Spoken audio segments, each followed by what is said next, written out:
right, so in this video, we're going to talk about immigration and urbanization. And when we think about immigration and urbanization, anytime we're thinking about people moving from one place to another, the movements of people, we want to think about the push factors and the pull factors. And so what do we mean by push factors? Push factors are problems at home, problems where you are that make you decide and make you think, maybe I should move and go somewhere else. So that could be problems like disease in a location. That could be problems like war. That could be problems with the law. That could be problems with the family that make you decide, I'm leaving this place. And then the pull factors are things that make you decide, here's where I'm going to go. There's a reason I'm going there. That could be family. You could be moving to a place where you have family.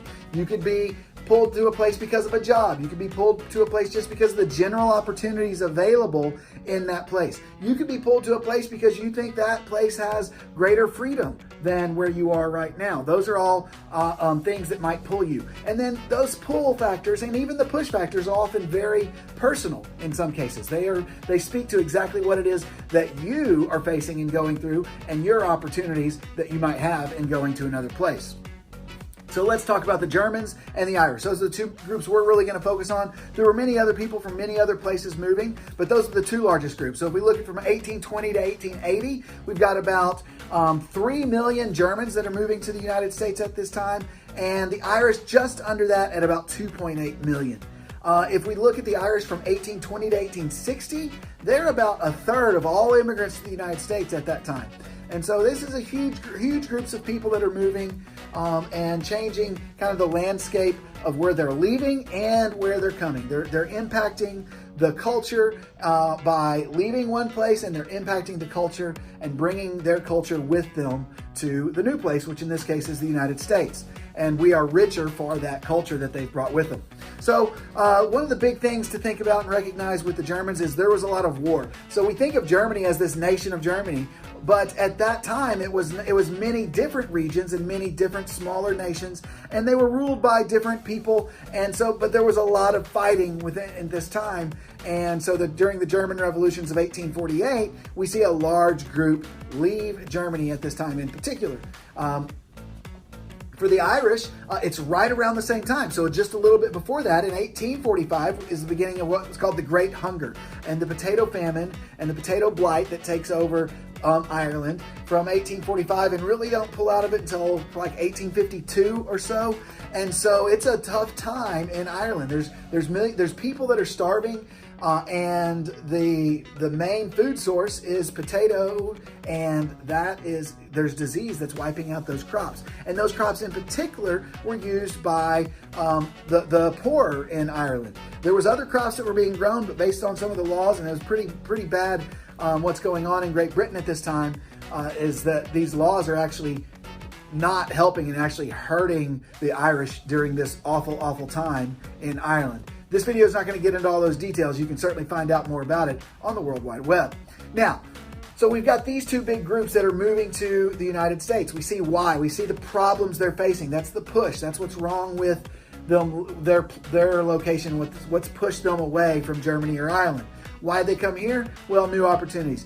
The United States may not be filled with people that are rich at that time, but there was at least, even those that are on the poor end of things are generally probably not starving, and they're not facing war right then at this time either. Not yet anyway, that's coming. So the 1840s, we see a lot of Germans and a lot of Irish, and they're moving here, and we kind of see there's opportunity here, there's jobs, and one of the main places they have jobs is in factories. Especially the Irish end up working in a lot of the factories during this time.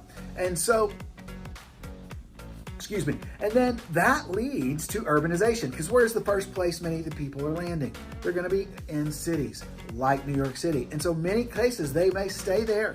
Where you first land may be a place to stop and stay. Find a job and take that job right there where you are. Other cities are going to draw people, but it's not just because that's where they first land. That's, like we said, that's where the factories are, and that's where jobs are. Now, that brings about urbanization. Urbanization is simply the growth of the cities. And so in 1800, only 6% of the American population lived in cities or was urban. 94% lived in the countryside or was rural. And so by 1850, that number of urban dwellers, of city dwellers, has gone up nearly 3 times to 15%. And so the rural are at about 85%. And so we see in 50 years, that's a huge difference and a huge growth in the cities. And what is one of the main forces driving that is the factories. Now there's other forces that are driving it as too. If we think about the Industrial Revolution, and we remember that during the Industrial Revolution, we have factories that are being built, but we also have farm equipment that is more efficient. And so farms are becoming more efficient, which requires fewer workers. So people that are perhaps working on a farm at one time now can may move to an urban center to find a job that they've lost from the changes in the economy brought about by the Industrial Revolution. Good. Now, let's talk about life in these cities and what that really looks like here. Let me adjust something here real quick. So city life.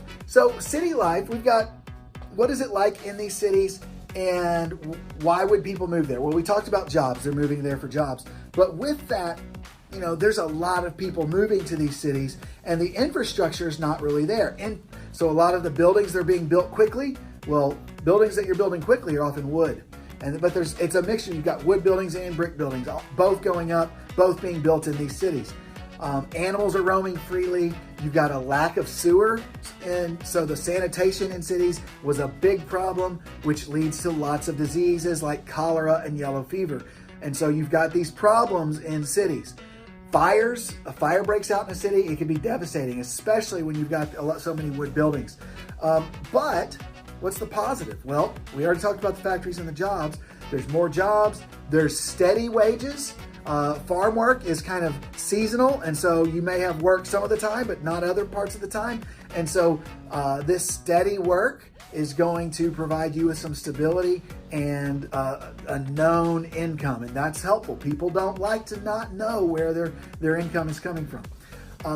And then along with that, we start to see, as these cities start to develop, we start to see libraries, museums, shops, even leisure activities start to become possible in cities. And so city life has some tough aspects of it, but we start to see the growth of a middle class, and we start to see the growth of cities and of even culture in these cities. And so these cities become cultural centers as well.